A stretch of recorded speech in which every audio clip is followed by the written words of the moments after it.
Welcome to Engage on the Go. I'm Judy Maggio. A priority for Leadership Austin is to increase civic engagement by convening even more people in critical community conversations. We know not everyone's available for our monthly Engage Breakfast, so we're bringing these panel discussions to you through this Engage on the Go series. Our hope is to encourage a thoughtful dialogue about a community issue at a time and place that works for you. We want to thank our presenting sponsor, University Federal Credit Union, who's helping us bring these series of discussions to where we live, work, and play. News is a constant cycle of breaking stories and continuous coverage. Navigating this new media world in search of accurate, unbiased reporting can be challenging and even confusing. How can we tell if we're seeing objective stories or ones meant to help push a political agenda? Leadership Austin talked with 3 respected journalists about the future of their industry and the best ways to find accurate information to make educated, responsible decisions. How has the delivery and consumption of news changed in the past decade?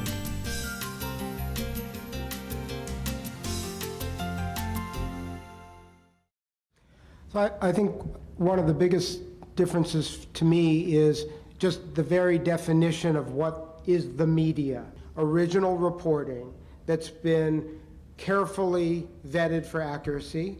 You can have information that is in the guise of news that is very much pushing a point of view that's the opposite of journalism. And you can have things that are trying to be journalism, but they're by citizens who aren't using the same standards, so some things might be right, some things might be wrong. And I think that there's this great confusion about what is the media, and it's a very popular thing to just bash the media, but I think that's a dangerous road because there's some differences between reporters and people just putting out information on media. Well, as an editor at the local newspaper, one of the things that I think has changed dramatically, at least for us, is the recognition that people have access to so much more news than ever before.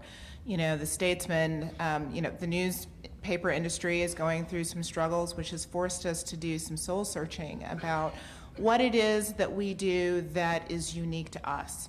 What is the best community service we can possibly do? And in the case of the Statesman, which is a metropolitan state paper, it's forced us to really concentrate on state and local government and making sure that we cover our communities really well, and that watchdog reporting that I think is so valuable. My parents are also both journalists. My mom, a traditional print reporter, my dad, a TV journalist, and both of them, toward the ends of their careers, were watching this sort of dramatic culture shift in their newsrooms, layoffs. The news industry was really struggling financially. And the reason I left to help start the Texas Tribune is because I became really disillusioned with the revenue streams and models that existed for journalism. I felt like we were making a lot of sacrifices, and the journalists themselves weren't sort of thinking creatively about the new ways that we needed to engage with our audiences. So the Tribune is really a reflection of that. We no longer think about our website necessarily as a destination. I mean, we've moved so far from the newspapers where people read it every day to the websites where people in theory come every day to how many different platforms are we going to produce our news on?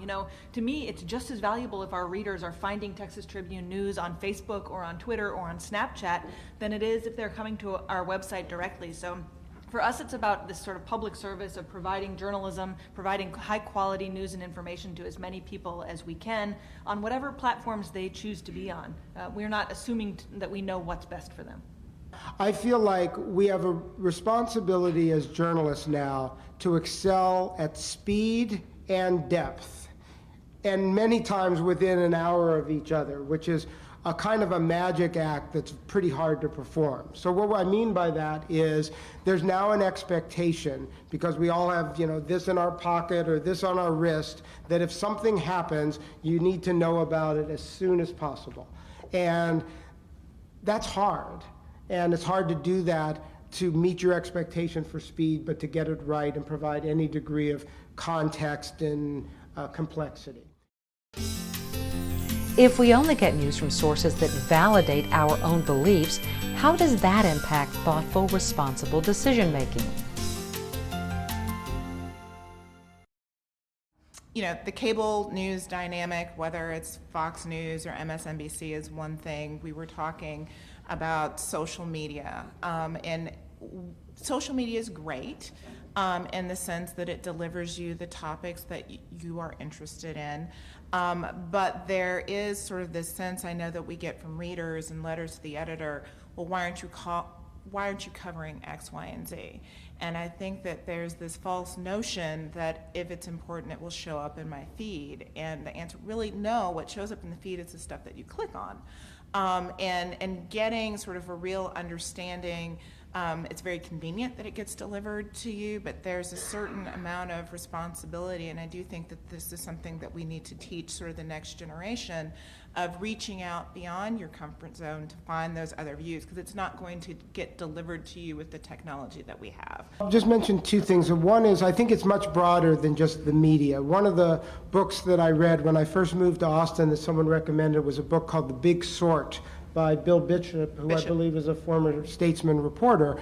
And it's that sense that we're all living in communities that are more and more like-minded. We're having kids go to schools with parents of like-minded. So we're sort of sorting ourselves into these places where we're just around people like us. I always felt when I was at the Washington Post that the reason we missed the rise of the Tea Party and probably missed the early rise of Trump was I started as a reporter in 1983, and it was a very blue-collar newsroom. It was like a lot of people who were the best reporters barely had college degrees, if they had them at all. You know, I think my first salary was $24,000 a year. You know, it was much easier to kind of live with the non-elites. And by the time I left the Washington Post in 2010, you know, a lot of the staff was in the best neighborhoods of Chevy Chase in DC, and we weren't necessarily living with a lot of our audience.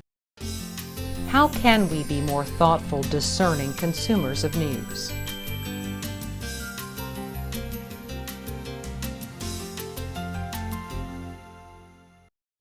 Get out of your comfort zone. Make sure you are reading or consuming news that is not your primary source of news and information. So if you are a frequent MSNBC viewer, you know, watch an hour of Fox a week. If you are, yeah, I know, that sounds painful to some of you, you're laughing, but try it out and just see.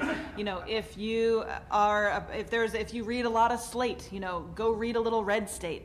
I mean, I would say it's really important for us to understand the complex views of folks on all sides of the political spectrum. I mean, when I moved to Texas, newsflash, I come from, you know, a very liberal family on the East Coast.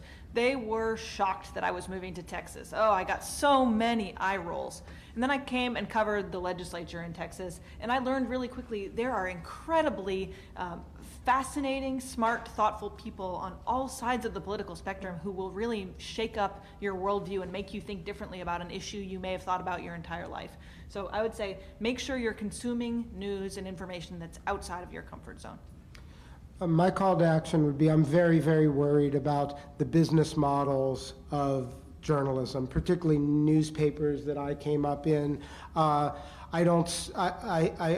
feel like original reporting, whether it's at the local, state, national, international level, it's professionalism, and it takes money to support it. And I really worry that we don't have much time to try to save journalism here. And I really do feel like in many cases communities are going to move to a nonprofit. It's going to be very hard to become a for-profit media organization. So if you believe in the value of finding out information that you didn't know and wouldn't know without good journalism, support media of all kind, because I think it's in great peril. Mine is sort of a more specific version of Emily's. I would challenge you all to go find 10 organizations or politicians and like them on your Facebook feed and have them be the complete opposite of what it is that you typically follow. You do have control over your social media feed, but the only way that you can change it is by clicking that like button. As a journalist, I have to like them all. And so I do get a glimpse of the variety that people see. And it doesn't mean that you agree, and if you have to explain to your friends that, yeah, this is what I'm doing, that's fine. But you're never going to see the other side unless you take really specific action to change what is fed to you. I'm a mom with 2 small kids. I know I can say, go seek it out and go do it, but it's hard. But that is something that you can do to change the dynamic and the information that you're consuming, even if you're just kind of looking at the headline and the first lead. And you may click and read more. But that's the one specific thing that I think could lead to better things. This has been fascinating, especially for me as a journalist, and watching as a spectator, seeing the many different ways we're having to navigate to get our news. Emily Ranshaw, R.B. Brenner, Tara Doolittle, thank you so much for your perspective.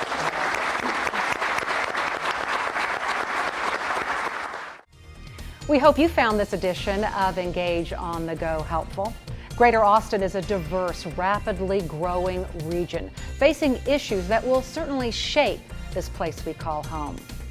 Please enjoy your conversation, and thank you for caring enough to share your perspectives with each other.